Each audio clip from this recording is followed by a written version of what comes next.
Welcome to the Slop Temple. We pray this video helps. In this video, I will explain how to make cake at home. First, let's gather our essential ingredients. You'll need all-purpose flour, granulated sugar, eggs, softened butter, and milk. For best results, ensure all your ingredients are at room temperature. This helps them combine smoothly, creating a more uniform and delicious batter. Also, always check that your baking powder or soda is fresh for optimal lift and a wonderfully light texture in your finished cake. Now, let's get mixing. Start by creaming your softened butter and granulated sugar together.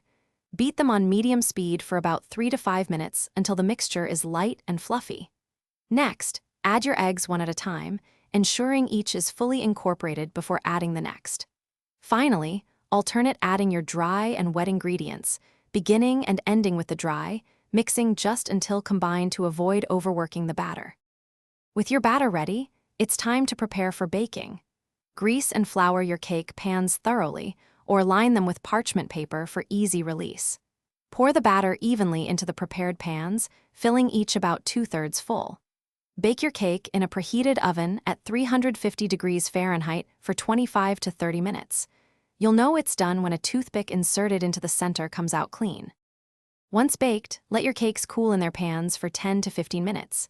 This crucial step helps them firm up before you invert them onto a wire rack.